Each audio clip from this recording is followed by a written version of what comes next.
भारतीय विदेश मंत्री एस जयशंकर के चेहरे पर ऐसी हंसी देखकर कई देश डरते हैं। कार्यक्रम में एस जयशंकर से किसी देश के बारे में पूछा जाए और विदेश मंत्री ऐसे हंसे तो समझ लीजिए उस देश की शामत आने वाली है। इस बार बारी अमेरिका की थी। आजकल अमेरिका भारत पर खूब बयानबाजी कर रहा है, पन्नू के लिए भारत को सलाह, नसीहत और चेतावनी दे रहा है। मगर विदेश मंत्री एस जयशंकर ने 30 सेकंड में अमेरिका की धज्जियां उड़ा दी। अमेरिका पर बयान देने से पहले विदेश मंत्री एस जयशंकर ने आराम से पानी पिया, मुस्कुराए और काम तमाम कर दिया। दरअसल विदेश मंत्री एस जयशंकर से पूछा गया था कि अमेरिका में चुनाव होने वाले हैं, आपको क्या लगता है कौन जीत रहा है? अमेरिका में कौन सा नया राष्ट्रपति भारत के लिए अच्छा होगा? इस सवाल का विदेश मंत्री एस जयशंकर ने धमाकेदार जवाब दिया।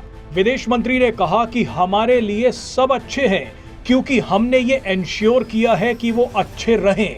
यानी मतलब साफ है कि भारत के मजबूत रुख की वजह से अमेरिका जैसे देश ज्यादा बदमाशी नहीं कर पाते। इसके बाद विदेश मंत्री एस जयशंकर ने अमेरिका के कई राष्ट्रपतियों के नाम गिनाने शुरू कर दिए। जयशंकर ने बताया कि अमेरिका के राष्ट्रपतियों को एक बहुत गलत आदत थी जो अब भारत ठीक कर चुका है। अब आप देखिए कि कैसे आराम से बैठकर विदेश मंत्री एस जयशंकर ने अमेरिका को नसीहत दे दी। नेम दो ही तो हैं यार। तो उसमें से एक सर अगर आपको कोई जो इंडिया के लिए अच्छा हो शायद। नहीं, देखिए हमारे लिए सब अच्छे हैं। हमारे लिए सब अच्छे हैं because we have ensured it. देखिए मैं यूएस के बारे में ये कहूँगा कि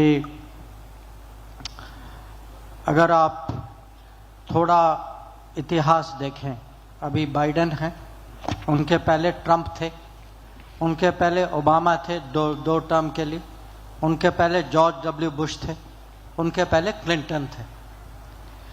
तो आपको याद होगा कि 2000 में प्रेसिडेंट क्लिंटन भारत आए थे। ये अटल जी की सरकार थी उस समय।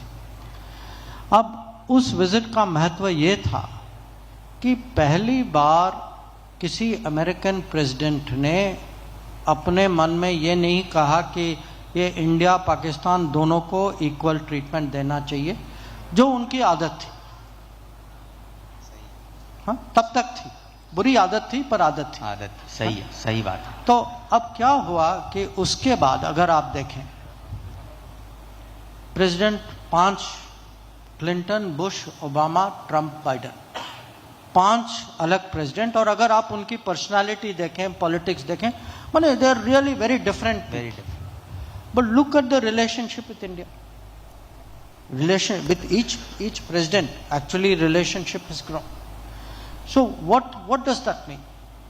That can have two meanings. Either we have managed it very well, that is one meaning, or that today there is such strong common interest between India and America that with whoever is the president, वो देखते हैं कि भाई हमारी रणनीति ये होनी चाहिए, उसमें India is important, this relationship has more possibilities and therefore they look after it.